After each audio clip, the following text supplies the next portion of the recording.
രഞ്ജിത്ത് എന്ന് പറയുന്ന സംവിധായകൻ. ആ സംവിധായകൻ വെറും സംവിധായകൻ മാത്രമല്ല, അദ്ദേഹം ഫിലിം ഡെവലപ്മെന്റ് കോർപ്പറേഷന്റെ ചെയർമാനുമായി. അങ്ങനെ ഇരിക്കുന്ന ഒരു സമയത്താണ് ഇവിടെ ഫിലിം ഫെസ്റ്റിവലുകൾ നടക്കുകയും വളരെ വിവേചനപരമായി അത്തരത്തിൽ ഒരു സവർണ സമ്പന്ന ആധിപത്യത്തിന്റെ സിനിമകളാണ് അദ്ദേഹത്തിന്റെ സിനിമ മുതൽ രാവണപ്രഭു അല്ലെങ്കിൽ ആറാം തമ്പുരാൻ പോലെയുള്ള സിനിമകൾ. അത്തരം സിനിമകൾ സ്ത്രീവിരുദ്ധവും ജാതീയവുമായ സിനിമകൾ എടുക്കുന്ന ഒരാൾ, അയാൾ എങ്ങനെ ഇടതുപക്ഷ സർക്കാരിന്റെ ഇത്തരത്തിലുള്ള ഒരു ചെയർമാനായി.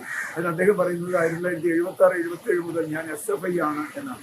ഇയാൾ SFIയോ KSO എന്തുവഴിയാവട്ടെ, ഞാൻ അത്രയ്ക്കും സ്ത്രീവിരുദ്ധനും ജാതി ബോധമുള്ളവനും അങ്ങേയറ്റം മനുഷ്യത്വ വിരുദ്ധമാണ്. ഡോക്ടർ ബിജുവിനെ പോലെയുള്ള സംവിധായകർ ഇതൊക്കെ വളരെ മുമ്പേ തുറന്നു പറഞ്ഞിട്ടുണ്ട്.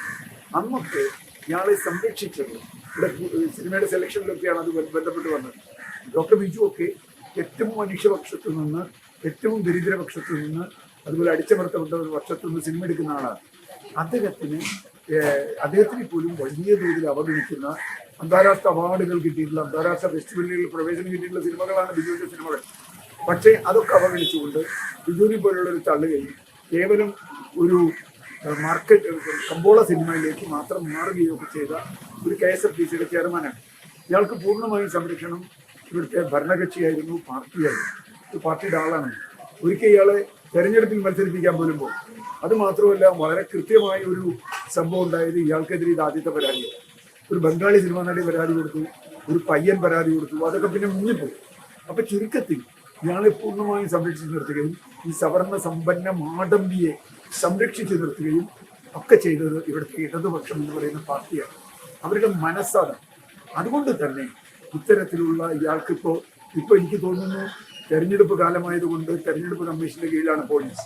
അതുകൊണ്ട് പോലീസിന് ഇപ്പോൾ രാഷ്ട്രീയമായ സമ്മർദ്ദം അധികമില്ല. അതുകൊണ്ടായിരിക്കണം ഇപ്പോൾ നടന്നത്. കാരണം ഇത് അറിയാത്തൊരു കാര്യമല്ല, പുതിയൊരു കാര്യമല്ല. കഴിഞ്ഞ ജാനുവരിയിൽ നടന്ന ഒരു കാര്യത്തെക്കുറിച്ചാണ് നമ്മളിപ്പോൾ സംസാരിക്കുന്നത്. എന്ന് പറഞ്ഞാൽ 3 മാസം കഴിഞ്ഞിരിക്കും. അങ്ങനെ ഒരു കാര്യം ഇവിടെ അറിഞ്ഞിട്ട് പോലീസ് സ്വതന്ത്രമായി ഒരു നടപടി എടുക്കാതിരിക്കുകയും ഇയാളെ സംരക്ഷിക്കുകയും ചെയ്തത് നമ്മുടെ സിനിമാ സംസ്കാരത്തിന്റെ ഭാഗം മാത്രമല്ല, നമ്മുടെ രാഷ്ട്രീയ സംസ്കാരത്തിന്റെ ഭാഗം കൂടിയാണ് എന്ന് പറയുന്നത്.